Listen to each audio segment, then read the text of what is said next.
Welcome to Paranormal Partners. What? We are getting crazy up in here. We're getting crazy tonight because I'm so excited for our topic today. So, for those of you who are just tuning in, we're Paranormal Partners. We tell ghost stories. And you're watching Disney Channel. No, you're going to have to cut that because Disney Channel will literally sue us. No, they won't. Yeah, they will. This is a little note. Disney Channel, you're not actually watching Disney Channel. They will actually sue us. So today's theme, this week's theme, is Phantom of the Opera, because I recently went and saw the production of the Phantom of the Opera with my mother, which was in town, and it was life-changing. Eric knows. Yep, it's pretty much 90% of our conversations. I just really liked it. I can't explain to you how good it was, but it's a Broadway production, pretty much. She went to the opera. It was just so great, and I've never experienced anything like that. So, yeah, it was really moving and wonderful. I loved it. And so here we are. I've made Eric watch the movie with me because he didn't go with us. And now I'm making him do an episode on Paranormal Partners with me of it. So here we are. Here we are. I don't think we have any, Jade's tour was crazy the other day, but other than that... Yeah, my tour, it was the last ghost tour of this season, if you're just tuning in with us, or if you just, I don't know, maybe forgot. I give ghost tours. We go to haunted places in my town, tell some history, tell some ghost stories, and we hunt for ghosts for a little bit with people, and we had some wild experiences. Wild. I'm not even kidding. This is the most active that the place that we went to has ever been. Ever. At least for me. So there was a woman there who claims that she sees dead people, and she said that there was an older gentleman there that was specifically requesting me. And he wanted me to go into this, little... Good thing I wasn't there. I know. He wanted me to go into this, little side closet thing in the basement by myself with my spirit box, which, if you don't know what a spirit box is, it basically generates white noise. It flips through radio channels, and it's believed that spirits can speak through that. And... you see, Ghost Adventures, Ghost Hunters using it a lot. It makes that... Stop, that sound. It's going to start happening. What if a voice comes through me? I'd be like... Eric! Hi! Phantom of the Opera is awesome. You should watch it again. Oh, my God. Without the blind. Yeah, so we're going to do Phantom of the Opera. But, what was I saying? Oh, yeah. Ghost tour. Yeah, so this old man apparently was calling to me. And so I brought my spirit box in the closet. And it was insane. So she came with me because I was too scared. She was saying he wanted me to come by myself. And I was like, nuh-uh. I don't think so. So she offered to come with me. And, we were both asking questions. But he would only respond to my questions. You could hear... very, very distinctly hear an old man's voice, same voice that was coming through every time. And I couldn't really make out anything other than I asked how many spirits were there, and he said 6. And that's all. That's all I could really make out. There were some other little things, yes and no's. But it was insane. I was so scared because she could see him. She kept saying, he's hiding in the corner. And I was like... oh, where are you hiding? That's scary. I was so scared. Bill Wilkins. No, the scariest part for me was when she said, he's gone. He's gone. And I was like, okay. And I kind of let my guard down a little bit. And she's like, no, she literally did that. She's like, and I was like, what? She's like, he's standing right here. And then she's like, feel my arm. And her arm had goosebumps and all the hair was standing up on it. She said, he's giving me a hug. And then the guy that was standing behind her, which is one of the docents, and he had come down with us. He's the one that's been doing this with us for 4 or 5 years now. he said he felt it too before she even said anything that he was Wow. there. He could feel the guy reaching around and like something touched him. And so they were like freaking out, and I was like, I don't know, I was really, really scared. Like a wave of being scared came over me. Yeah. And then he was just gone. Later. It was it was insane. It was like one of the craziest experiences I've had in the like years and years and years I've been obsessed with the paranormal. That is pretty crazy. It was honestly crazy, exciting, and terrifying at the same time. But all right, anyway, 2 hour episode. Onward to the Phantom of the Opera. That's my little ghost update. All right. I'm going to start because... Actually, I'm going to start because you always do. I always start, but I think I need to start because I have the whole story of, like, the real Phantom of the Opera. Fine, go for it. Okay. So, the story of the Phantom of the Opera was initially published in a series of articles, which also, this is a bunch of French names, and I've literally never taken a French class except for maybe once in middle school. I can try to say it. I took French. So, La Galois was the name of the series that was published. And then later it became a book in 1911 entitled Le Fantôme de la Opera. Le Fantôme de la Opera. Yeah. Written by a French journalist named Gaston Leroux. Leroux?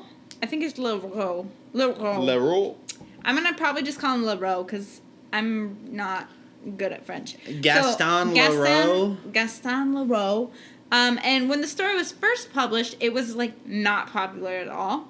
And the book actually went out of print, which is insane because it's, like, one of the most well-known... Like, people who have never even seen Phantom of the Opera... Yeah, everyone knows have it. Heard of it, you know?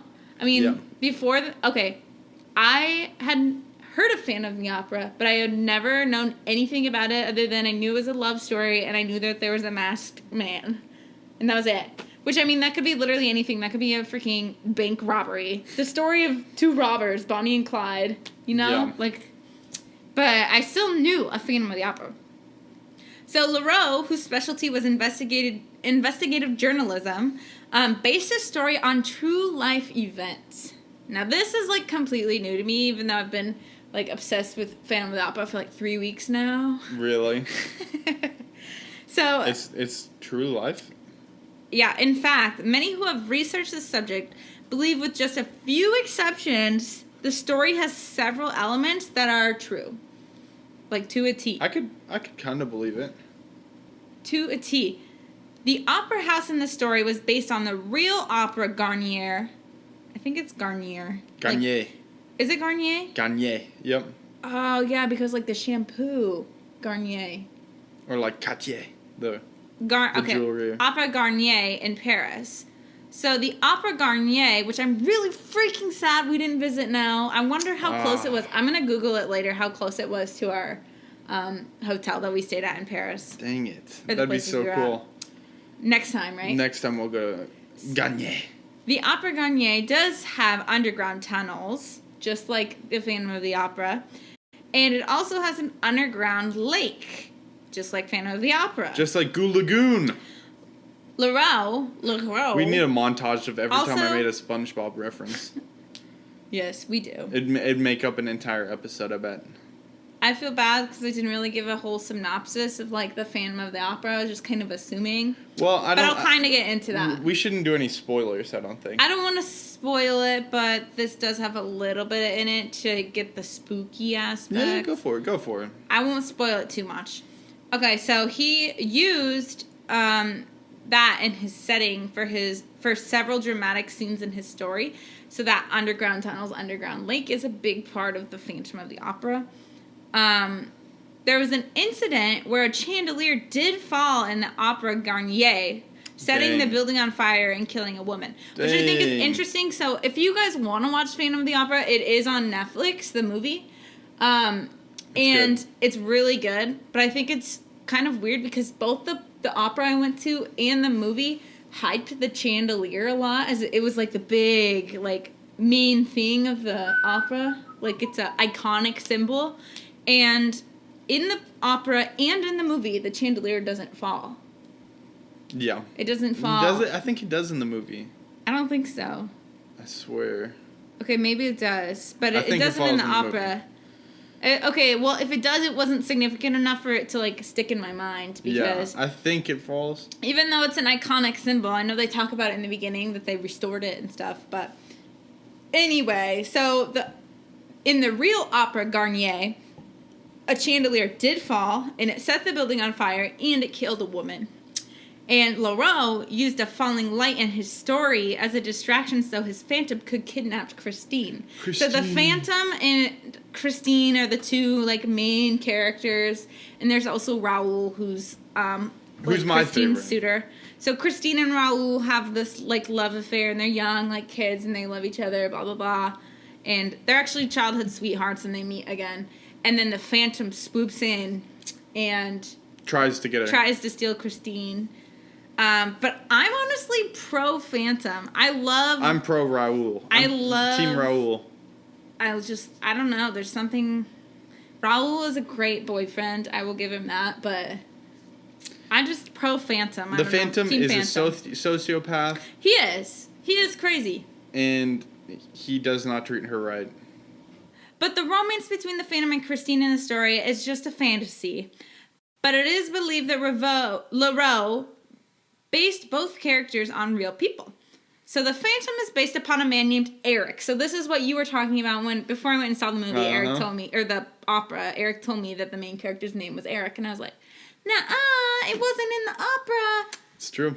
Technically, in the opera and in the movie, they never say the Phantom's name. He's always referred to as the Phantom. In the book, it's Eric. But yes, you're right. So the Phantom is based upon a real man named Eric, actually. And in the book, his name is Eric. Who was born in a small village in Normandy near Rouen. Is that how you say it? I have no idea. I don't know. Normandy. He was born with a horrible disfigured face, so his parents abandoned him when he was 8. That's so sad. So sad. A circus basically took him, and for 7 years he was used as an attraction. That's so messed up. That is so sad, and you see it a lot. Like, in the movie, the scene is, like... pretty dark. It is so dark and sad. He escaped in Persia and worked as an entertainer for the Shah. So, dang. Remember, this is true story. This is a real person, this is how the opera is, too, in the movie, but in the book.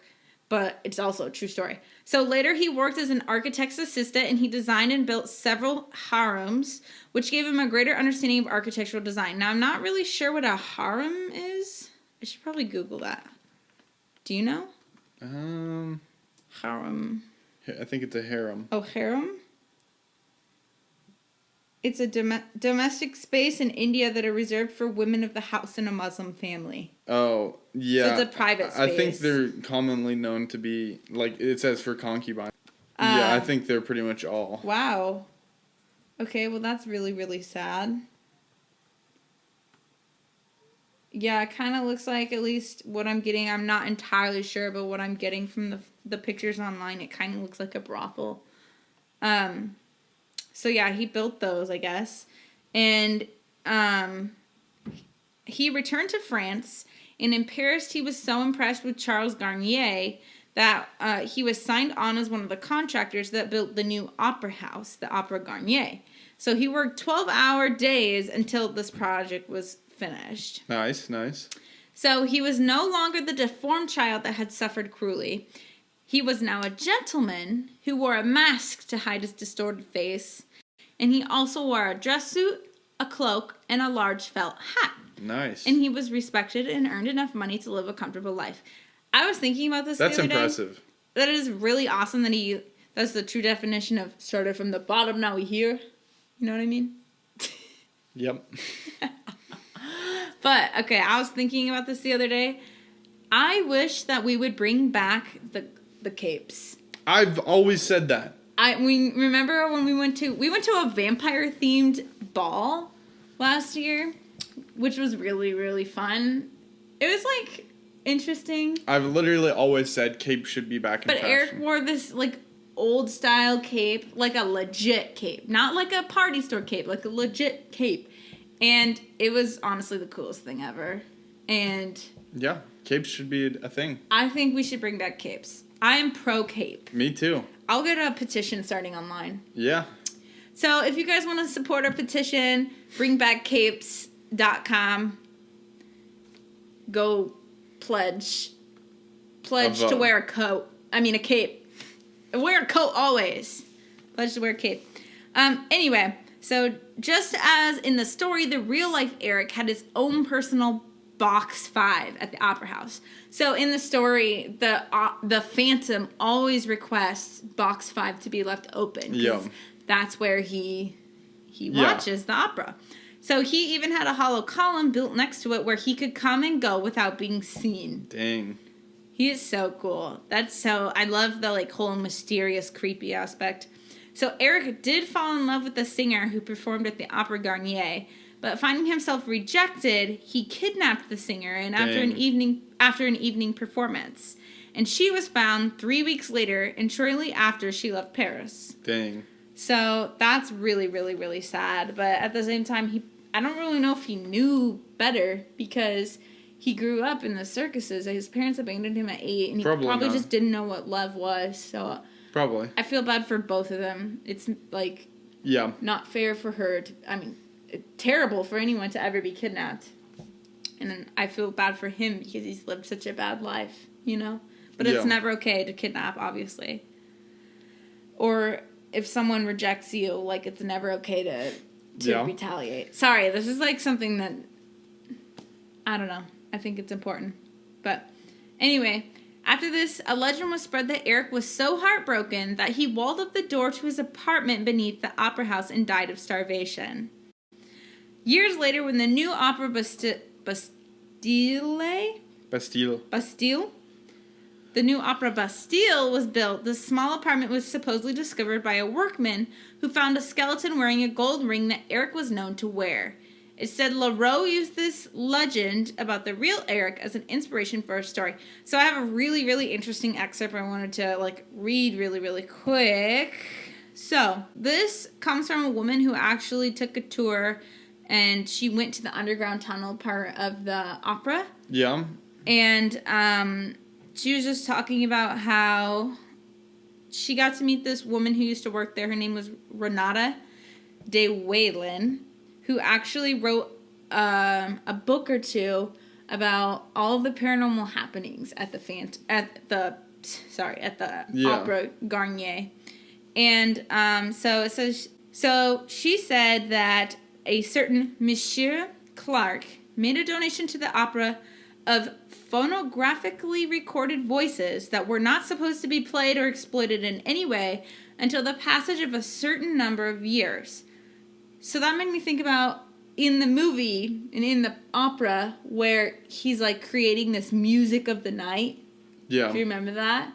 He's like writing this music in his underground tunnel bunker area and he like... Yeah. But we never get to hear the music. So anyway, she goes on to say that during the intervening years, it was necessary to securely guard them with a walled storage facility beneath the opera, a facility which it had been necessary to build.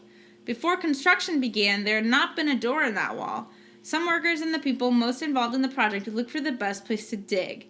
The search involved finding a place that was well reinforced, and it also had to be a place removed from the everyday comings and goings of workmen, while at the same time being close to the underground accessway. At last the spot was chosen. It was while demolishing the chosen wall that the workers discovered an apartment, sort of a furnished 2-room studio with all the comforts of the 19th century. The workmen, who had not immediately realized the importance of their discovery, emptied the room. Although it was not something that happened frequently, workers of that period sometimes did take the liberty of setting up a living space for themselves in some private corners of the opera. Thus, it was not considered extraordinary until after having completely emptied the room, the workers began to wonder how its tenant had entered his domain, because there weren't any doors. So Renata said that it was Eric who had walled up the entrance. The wall he built was the very same one that the workers had demolished. She also told me that he had allowed himself to die inside, probably of hunger, and that it was someone of the opera who had covered the wall on the other side. And it was in 1907 that the skeleton of Eric was recovered, and it was badly decomposed, and it was said to be quite large and clearly masculine. the skull was asymmetrical, and a deformity as severe as Eric's could not have had any origin but a basic malformation of the bone and cartilage. So it's really, really, really sad. He likely walled himself in there down below and died. And I mean, he killed himself. He starved to death, which is really sad. And they found it, and like at first they didn't even realize how like important of discovery that is. It's so for real. That made me really, really sad. So it's no wonder that there's a haunting there. Yeah. Real quick, I'll just say the other characters. Christine was a real character based upon a soprano named Christina Johannes' daughter. Yep. So she was believed to be Lareau's inspiration because of the overwhelming similarities between her and his character. It's so sad. It's really, really sad that I don't think so. There is like a real story behind it, and how in the Phantom of the Opera, Christine is like this like a little background dancer, and they just kind of pick her from the crowd, but she was kind of coming from poor poverty life, and she made it big when she learned to play violin, and so that was kind of his inspiration for Christine. But I'll skip ahead to the ghost part. So another interesting fact about the story is that the Opera Garnier was considered to be haunted by a phantom, which phantom is the French term for a ghost, at the time that Leroux wrote his story. So he used some of these tales to inspire his story, and the performers at the Opera House firmly believed there was a ghost that haunted the building and the tunnels that lay below. Now, I don't know if this was, like, before or after Eric, but I'm assuming it's after. Because, you know, they're talking about when Leroux wrote the story, which is clearly after. So these performers placed a horseshoe above the entrance to the right stage wing for good luck, but also to protect them from a ghost they considered to be malevolent in nature. Oh, do you think it was the Phantom? Yeah. You think it was Eric being vengeful? Yep, definitely. It was believed that someone was secretly living in the opera house, and many felt it was the ghost of the real Eric. In fact, many claimed that near Box 5 they heard ghostly voices and whispers when the area was unoccupied, which I personally, like, if Eric was stalking that place in his, like, life here on Earth. Yeah, I'm not stalking it. Bound to it, Eric from the opera. Eric. Then it makes sense that he would be there after. And he's probably malevolent because he had a bad experience in life. And now he's having wreaking havoc in the afterlife. But other witnesses stated that they saw this phantom running through various parts of the opera house. Even eerier, these witnesses reported this figure wore a black cape and a mask over its face. It's Zorro. That would be, like, one of the coolest ghosts to ever see, though. Zorro? Well, yeah, Zorro would be pretty cool. But, I mean, seeing the Phantom, like... You know what would be the coolest ghost? The Pringles guy. Just imagine... Wouldn't that be cool? Why would that be cool? Just a big circular face and a mustache. That's already a ghost, in my opinion. Oh, no, but, like, floating face. Like, out of everything that could visit you, wouldn't that just make you, like... Terrified of... That would be one of the things that just make me, like... If I'd see a ghost, I'd be like, I still have a grasp on reality. If I saw the Pringles man, I would totally believe that reality is crashing. Wouldn't you? Like, that would make me question reality more than anything. Yeah. Well, anyway, back to reality. Renata de Wayle, the person that I was talking about before, who was giving the tour in the tunnels, in 1993 wrote a narrative that compared the fictional to the real stories, and she worked in public relations at the Opera Garnier for many years. Ooh, some of her speculations have been proven, and others have not. So reality is blurred with fiction, which leaves the curious with an intriguing mystery. Opera Garnier, everybody, the real Phantom of the Opera. Is he real? Absolutely. So let me tell you about the Woodstock Opera House. And this is in Woodstock, Illinois. That's right, where they held Woodstock. So the ghost... Is that where Snoopy lives? No, it's where his buddy Woodstock lives. So this is actually the ghost of Jimi Hendrix. Oh, in an opera house? Yep, so... Yeah, the legend is if you take 8 tabs of acid. Oh, you're just messing with me. I'm just kidding. I was gonna say why. It was a Woodstock joke. I get it now. Yeah. I was gonna say why the heck would Jimi Hendrix be living in an opera house, staying in an opera house? Excuse me, while I kiss this guy. While I kiss thee. Ghost. Opera. Okay, so this one is pretty creepy. It has a very active ghost, and her name is Elvira. Oh, like Elvira is such a creepy name, isn't it? Like Mistress of the Darkness or whatever. I don't know. The Queen of Darkness, the Halloween Queen, Elvira. She's the lady that kind of looks like Morticia Adams. She wears an all black dress and she wears her hair kind of up high. I don't know what you're talking about. I'll show you a picture later and you'll recognize her. I can't believe you. So, legend has it that Elvira was a beautiful young ballet dancer. Said by other people, not me. Don't worry, I'm not. You're in trouble. And she was certain she'd be the lead in the theater's next production. So, eventually, she tried out. She didn't get the part, and she was so devastated by it, she climbed to the opera's top of the house and jumped to kill herself. And how old was she? I don't know, actually. That's so sad. Yeah, it is really sad. But it says her ghost haunts the opera house. So, seat 113, it's in the center of the balcony, is said to be her seat. That's where she'd always sit. Aww. And it's also a spring-loaded seat, so it can't be pushed down by anything. That one sometimes gets, like, it looks like someone's sitting in it. It goes down, and you can see impression. Ooh. And they say it's always her. I wonder if someone should do what do you call it? Thermal camera and see if, like, someone's sitting there. Like, detect the heat that'd be patterns. cool. No, this next part is crazy. So people who sit near that seat or on that seat, they've noted that if the lead singer misses their mark for their song or sings out of key, they can hear a loud sigh from that seat. She's like, oh. Really? Yeah, she's like super disappointed. She's like, that should have been me. That should have been. I wouldn't have missed that part. Aww. Yeah, it's pretty sad. It's really sad, but also kind of sweet that she still cares about the opera and like. So listen to this. So more terrifying yet, during auditions, the stairway to the clock tower is watched closely as many actresses fall into a trance and begin climbing the stairs. Oh no. She's trying to get them to jump. Do you think it's really her though? Do you think it's Yeah. You think she has that kind of ability? Definitely. Because I bet a lot of people don't even know about that and do it.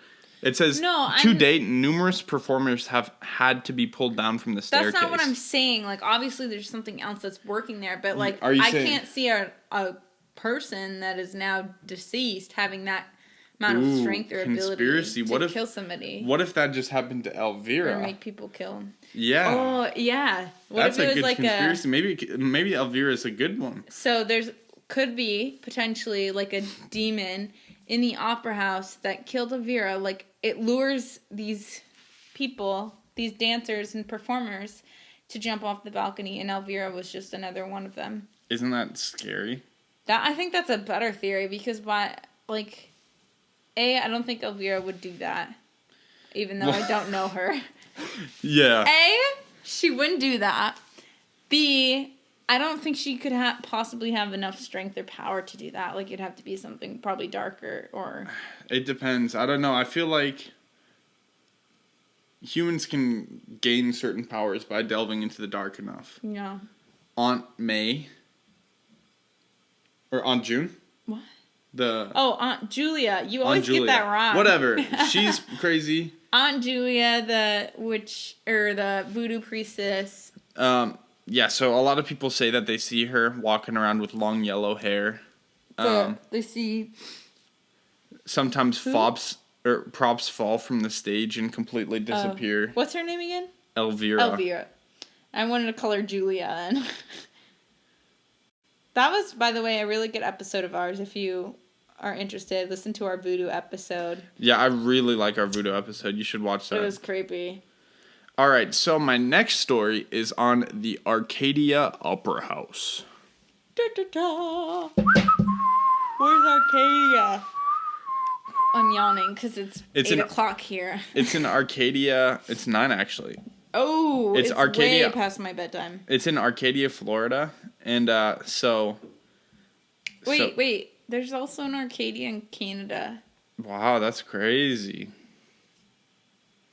Just thought I'd throw that out there.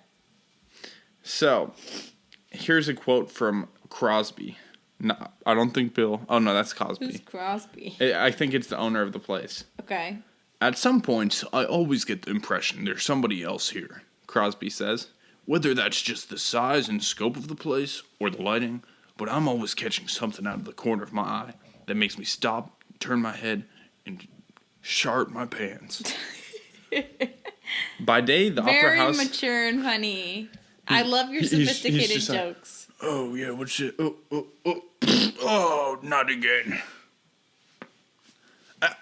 By day, the Opera House is an antique shop. By night, it's a playground for the devil. No, for ghost hunters. Less exciting, but yeah. So exciting. Eric Kincaid is one of the several ghost hunters who have recorded EVPs there. Holy crap, that is 3 Erics for this episode. Boom. Look it up. Eric is the most common name in like spooky and dark stuff. I don't know why. I always see Eric in Hunter, dark stuff. In Arcadia. So, Kincaid and others point to the opera's dark history to explain the ghosts. A 1905 fire destroyed an orphanage on the same property. The next year, the Opera House was the first building to go back up. But legend has it a little girl fell out of a window and died. A few years later. So she fell out of the window a few years later after the orphanage. Out of the Opera House? Yeah. Okay. Well, that's so a lot of ghost hunters claim that she still haunts the place. That stuff makes me really, really sad. That is. So there's a good story. Okay, this is a quote again. There's a good story of a woman who was sitting at the stoplight on the corner of Oak and Polk. Oak and Polk. It sounded like you said Oak and Poke. Oak and Polk. Who looked up and saw a little girl staring at her, Crosby says. And she sat through the 3 red lights until somebody finally honked. And when she looked back, the little girl had disappeared from the window. I'm still thinking about Oak and Polk. Like, someone had a lot of fun when they were making the streets. We'll call this one Oak and this one Polk. This one Moke and this one Joke. Oh my god. And Yoke and Croak and Folk and Folk. Oak Folk. According to legend, that setting happened when the building was empty. Like, completely, like, there's no kids in there for sure. Aww. There's also, like, claims of voices picked up on the opera stage. Duh, people sing opera there. When there's no one there. And so here's another ghost that's here. So, supposedly there was a woman who fell in love with the original... Oh, wait. Sorry, the voice again. Supposedly there was a woman who fell in love with the original building owner, J.J. Hurd. Crosby says. They had an affair, you know, though. And when she finally decided to tell him, it was either her or the wife. He chose the wife. And the next morning, they found her swinging in the rafters up there. She was hanging in the rafters. Oh, no. So... You know, wait, your voice reminds me of the... Like... Welcome to the salty spittoon. It reminds me of, like, every D&D, like, Dungeon Master's, first voice. The opening of Skyrim that's like... Hey, hello. You're awake. Hey, hello, traveler. I hate those memes. Those memes where you, like, think something's amazing gonna happen, and then it goes black, and then you're like, okay, and then you wake up and it's him, and he's like, hello, traveler, you're awake. And I saw the absolute best thing ever, and it was a pillow that had that scene on it. Hello, traveler, you're finally awake. It was so funny. It was literally, I never made another character in Skyrim just because of how bad that opening is. Really, it's true. Oh, Eric. Oh, Eric. Oh, fellow traveler. Wait, so does her ghost that hung in the rafters haunt the Arcadia Opera House? Yeah, they say it does. Oh. That's like way more. Okay, no, it's not way more tragic. It's all tragic. Elvira's is the saddest, and I really want to know because I'm thinking about what you're saying. Saddest. No, Elvira is.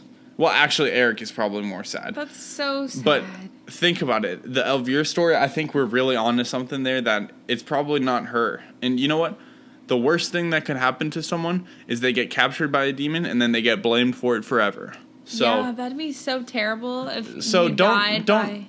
That's another thing. If you think don't blame someone like a ghost first, because there could be a lot of stuff in play, and I mean, people need to rest in peace. And I mean, maybe she didn't even want to go. Maybe she was possessed and wanted to fall, and now she's forever damned to being the demon that haunts it. Yeah. Known as the demon that haunts it. So that's really sad in my opinion. Yeah.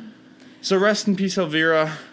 And I'd be really interested to know if anyone has been to these haunted opera houses and have had an experience there, because there are some really good reasons to have experiences there. Let us know if you guys have any comments, any ghost stories, anything. Message us on Instagram, Paranormal Partners, on Facebook, Paranormal Partners, or you can even go to our shop. I mean, our website and shop, paranormalaf.com. Yeah. Check out the merch. It's all made by us, by me. By Eric. I'm not talented like that. But yeah, we really love the support. We love doing this stuff for you. And contact the dead, brush your teeth, and go to bed, people. Lights out.